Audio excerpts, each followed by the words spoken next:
What's up, guys? Over here again at Brian's shop working on a race car. I'm going to show you guys how I install a camshaft and well, installing a camshaft is pretty easy. I guess anybody knows how to install a camshaft.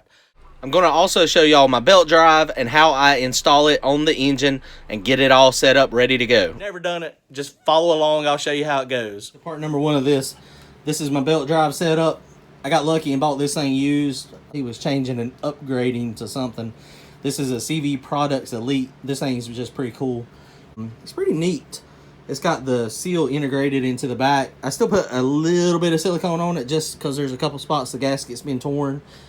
But this thing is bad ass. Works really good. So this simply goes on first. Once this goes on, then you slide the camshaft in, and then it torques down. It's pretty simple. It's very, very, very simple setup and process to set up the belt drive. Check it out.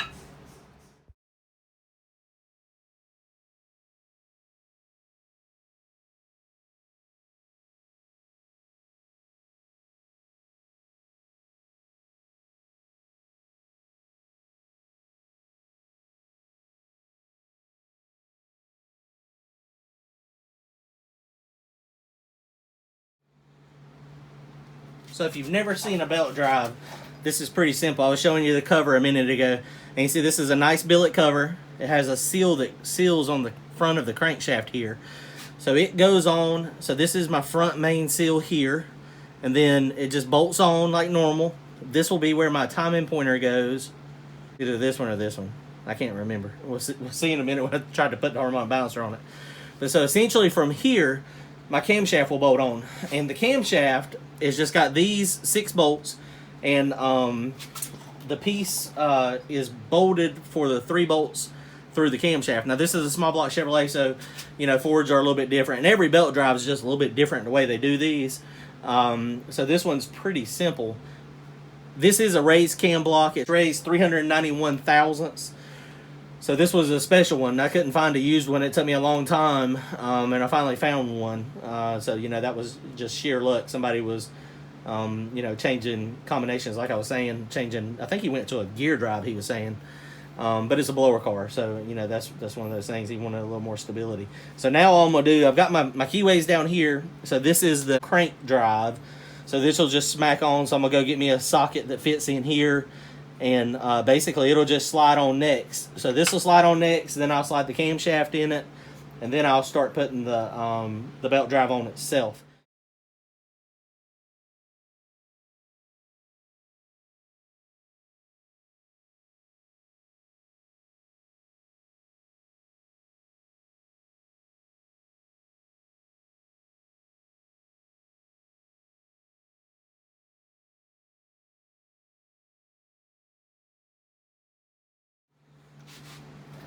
Alright, so the retainer plate is in. Like I said, the camshaft is installed to this. These 3 bolts in here is what bolts this to the camshaft. And this thing is adjustable as far as thrust. So I did put a little bit of silicone on this. There is a little O-ring that's on the back of this, but you know, just a little bit of silicone doesn't hurt either. I guess technically they put the O-rings there so you don't need to do this, but it always sucks when your dry belt becomes a wet belt because it didn't have enough silicone. Also, you want to be careful when you're torquing this down. These are that's an aluminum nut, and that stud in the back is very thin on the back side, and they will pull off if you try to over torque them. So I use my calibrated hand and torque. That's about 8 to 10 pounds for the most part. So I just go as hard as I can with no leverage, one-handed.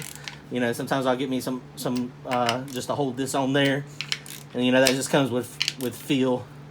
That's about 20-25 foot-pounds when I go about a thumb length out, so I definitely don't want to over torque it there. So that's my calibrated torque wrench, my thumb and my hand.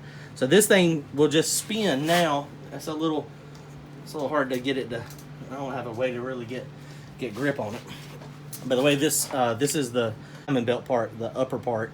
And you see I've got this one. It was advanced as far as it would go. It just depends on, you know, what it comes out as. But simply, this thing is very simple. This thing is conical.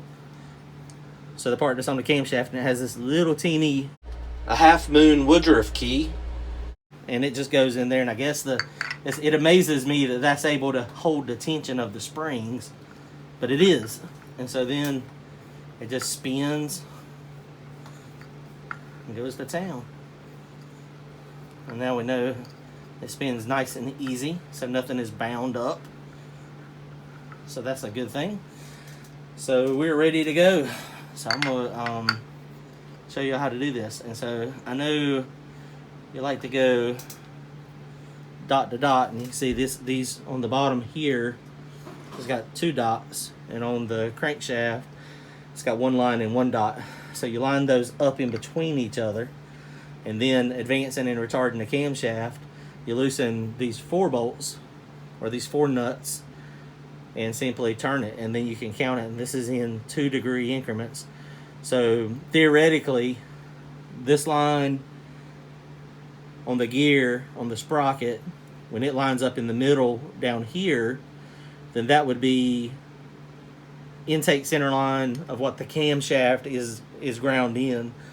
So if you have a camshaft that says it's 116 intake center line and there's nothing ground in it, which sometimes it's hard to see on the cam card, but when you put this line in the middle and it says 0, and this is dot to dot down here on the bottom, then when you do the degreeing of the camshaft, it should say 116 degrees. Now everything has got a little bit of error, in the manufacturing process, belt deflection, the cam and the crank sprockets themselves.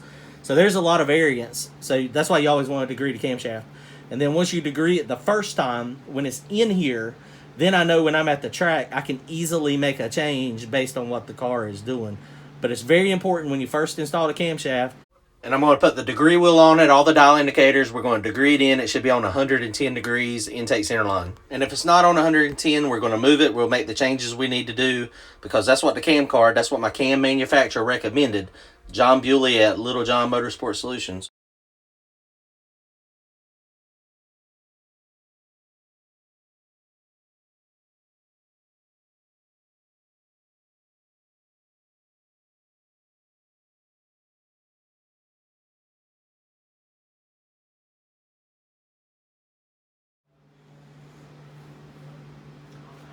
Alright, so that is the basics of doing the camshaft, the timing belt. So the cam's in, timing belt's on, all this is torqued down like I was saying earlier. This is dot to dot. You can see I got my line here, the dot. It's going to be very difficult to see on camera probably. But there is dot to dot. It's in between. Looks like it needs to go just a little bit. That is it. It's dot to dot.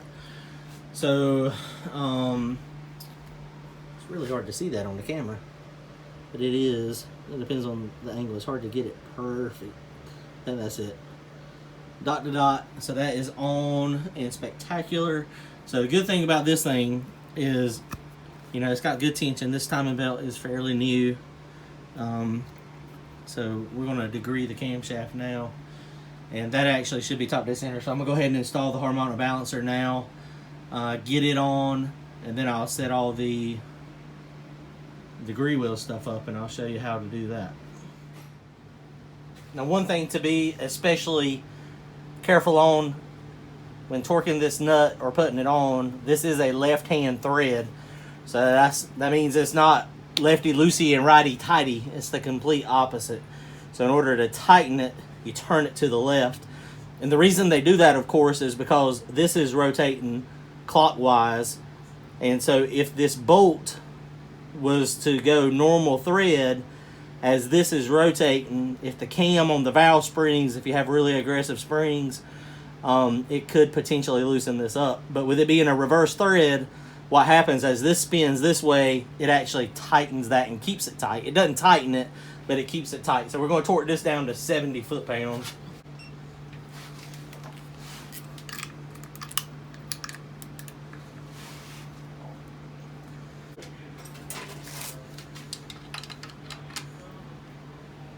Lock tight or lock grips for the choice to hold the crankshaft still. Not the best, but it's what I got available. This is a big block Chevrolet snout, so it's a little. We got a small block Chevrolet Turner.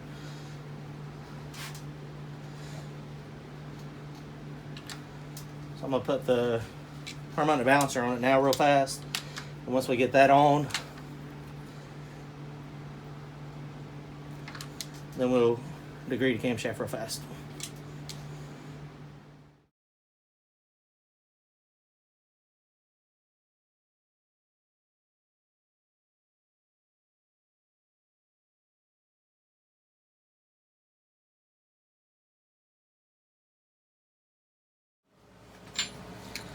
Alright, so I got the harmonic balancer installed. This is my handy dandy harmonic balancer installer tool. I had to modify it a little bit because of the way my crankshaft is, but it's a little long, a little longer than normal. That's normal, but these threads are way back in the back of the crankshaft. Being an old NASCAR crank, apparently that was something special that they did.